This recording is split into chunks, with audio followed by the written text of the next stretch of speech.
দর্শক, এবার আমরা আপনাদেরকে জানাবো অসাধারণ একজন ব্যক্তির কথা। মাসে তার আয় 40,000 টাকা। লাখ লাখ টাকা ব্যয় করে বোনদের বিয়ে দিয়েছেন। মাসে অন্তত একবার বিদেশে যান। বেনসন ছাড়া অন্য কোনো সিগারেট খান না, অথচ পেশায় তিনি একজন ভিক্ষুক। বহুরূপে এই ভিক্ষুকের প্রতারণার কথা জানাচ্ছেন সানজিদ আহমেদ। ক্যামেরায় ছিলেন আল মাসুম সবুজ।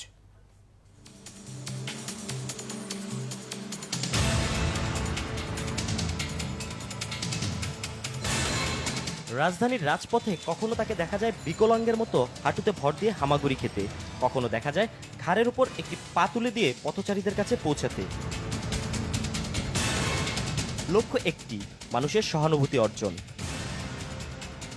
আসলে এ সবই কিন্তু প্রতারণার অংশ। এর কোনোটিই তার প্রকৃত চেহারা নয়। কেন এই পথ বেছে নিলেন রাজু নামের এই ছেলেটি? কিভাবে অর্জন করলেন মানুষ ঠকানোর এই দক্ষতা? অনেক চেষ্টার পর তার মুখ দিয়ে বের করা গেল সেই কথা। এই যে ভিক্ষার বিভিন্ন কৌশল আপনি এগুলো শিখলেন কোত্থেকে? এটা নিজে তো বাইরের থেকে শিখাইছি। বাইরে থেকে শিখেছেন? কিভাবে, কোন জায়গা থেকে? এই ধরেন মাদ্রাজ গেছিলাম, এই জায়গার থেকে শিখাইছি। শিখে আয়া ভাই বাংলাদেশে 5 বোন বিয়ে দিলাম এই ভিক্ষা করে? হ্যাঁ, ইন্ডিয়ায় ধরেন প্রতি মাসে 3 বার যাওয়া যায়। ইন্ডিয়াতে রাস্তাতে, দিল্লিতে, হাওড়া স্টেশনে, সব জায়গায় ভিক্ষা করি। বিদেশের মাটিতে কেবল ভিক্ষাই নয়, প্রতারণার জাল বিস্তার করে ভারত থেকেও সে আদায় করে আনে প্রতিবন্ধী ভাতা। সে টাকা আনতে প্রতি 3 মাসে অন্তত একবার যান তিনি ভারতে। এই ধরেন বাইরে যাই, ভাতা মোতা আনি। কিসের ভাতা? এই প্রতিবন্ধী ভাতা আনি। কোথা থেকে? এই ইন্ডিয়ার থেকে। ইন্ডিয়ায় তুমি প্রতিবন্ধী ভাতাও পাও? হ্যাঁ, তোমার তো এখানে কোনো কাগজ কলমে নামই নাই, তুমি নাম ওই ভাতা জায়গায় পাও? নাম আছে। ওখানে নাম আছে? হ্যাঁ, ওই জায়গায় প্রতিবন্ধী। ইন্ডিয়া থেকে কত টাকা পাও? ইন্ডিয়ার থেকে যেটা পাই ওটা বোন খরচ হয়ে যায়, মা খরচ হয়ে যায়। বোনের খরচ পার খরচ হয়ে যায়। ওইটা থেকে পাই 20,000 টাকা।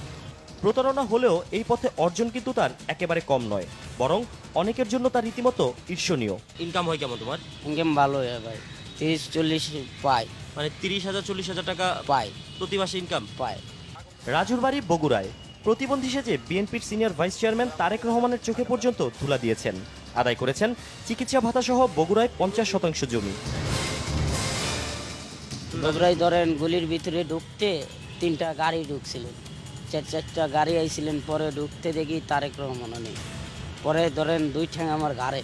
পরে আমি ওনার পা 4টে ধরছিলাম। পরে আমাকে ঝটকা মারে। পরে দেখি কোনো ঠ্যাং ছুটাইতে পারেনি। পরে দেখি ঠ্যাঙ্গের লগে ঝুলে আছি। পরে উনি আমাকে চিকিৎসায় পাঠায়। পরে উনি আমাকে চিকিৎসার থেকে পরে 50 শতক জায়গা দিয়েছিলেন, এক বুড়িরে দিয়েছিলেন 10 শতক করে দিয়ে। পরে সব আওয়ামী লীগের মান্নান হয়ে গেছে। তো তোমার কিভাবে, তোমার কাছে জায়গা নিল কেমনে? হে ধরেন মেলা কিল কেটে বোন আটকে দিয়েছিলেন।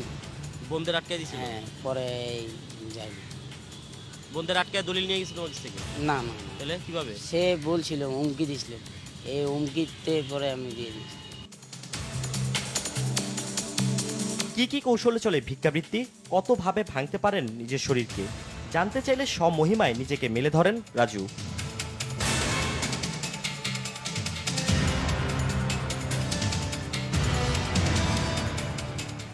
গত 8 বছর ধরে দেশ বিদেশে চলছে রাজুর এই প্রতারণা ভিত্তিক ভিক্ষাবৃত্তি। তার মতে এরকম আরো অনেক ভিক্ষুক বেশি প্রতারক রয়েছে দেশ জুড়ে। সানজিদ আহমেদ, বাংলা ভিশন, ঢাকা।